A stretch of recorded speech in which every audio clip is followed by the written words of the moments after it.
76 and 77. I'm going to tell you about a really cool cat who is responsible for both. Initials are DK.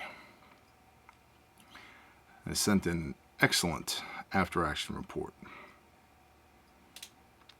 76. Well, Bear and the rest of the gang. I have two separate events to tell you about, both involving required use of tourniquets. The first, 76, happened a few weeks ago at my full-time gig where I work as a transportation manager for a smaller distribution company. We supply hardware items for a chain of hardware stores. One of our dock workers was stacking a pallet of goods by hand when someone else nearly hit him. He was able to narrowly escape from being hit, but ended up catching his calf on a piece of sheet metal sticking out of another pile, waiting to be stacked. Workplace accidents, man. Why do you need a tourniquet in your workplace?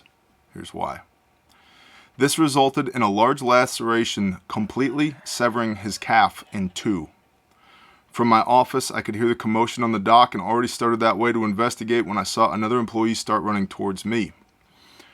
Being an EMT for the last 25 years, I can honestly say I was impressed with this injury. Now, I never used to carry a tourniquet in my EDC until I started watching your videos a while back on the tubes. In all my times in EMS, I've only used a tourniquet twice before this in the field. As I started to render aid, I immediately noted the amount of blood loss in that short amount of time, and I knew things were not looking good. I radioed for a squad into my fire department to respond and also requested a bird put into air as I knew this was more than our small local ER could handle. Good job. Before the squad could arrive, the patient lost consciousness due to the amount of blood loss. Without rapid deployment of that tourniquet, he would have bled out before even my volunteer fire department would have gotten there. Fire arrived 10 minutes after the initial call and EMS arrived 16 minutes. I heard from him just today letting me know how he was doing. Multiple surgeries and some time in the hospital. He is just glad to be alive. A win for the good guys for sure. The second, 77, happened yesterday morning. I was working on the squad this time and was at the hospital finishing up a report when the scanner at the security desk picked up with chatter from law enforcement. Without going into much detail, our local sheriff's office and state police were performing a detail at a well-known address of some undesirable folks. Real pieces of work in my book, to be honest. Anyway, one of our deputies keys his mic, and you could hear the strain in his voice saying the words that none of us wanted to hear. Shots fired. Shots fired. Then proceeded to say, 1 canine down. Then immediately followed with a request for an ambulance priority as he had been shot in the foot. Now, as I'm sure you are putting the pieces together, the answer is yes. The officer shot himself in his own foot, but did so in the act of putting down a dog that was attacking him. Knowing we were the closest squad, we were already on the move heading to our rig. Among the radio traffic, I heard one of the troopers ask if he needed a tourniquet and advised that she had one in her car if he could get to it. Insert facepalm here. My first thought was, that's a great place to have it when it would be needed. Sarcasm. Another officer assisted the deputy to their car and headed towards us out of the hot zone.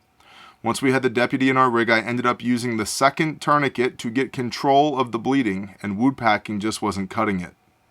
After doing what we could, we got him to elevated care and hoped for the best. With the extent of the damage, I doubt the deputy will be returning to the road. I just couldn't believe that out of 6 officers on scene, not one had a tourniquet on them directly, and the only one that was mentioned was in one of the 4 matching state patrol units. Giving the report to the sheriff on how this boy was doing, I kept hearing Bear's voice in the background saying, if you carry something that makes holes, you should carry something to plug those holes. That might not be Bear's exact words, but I swear that's what was playing in my head.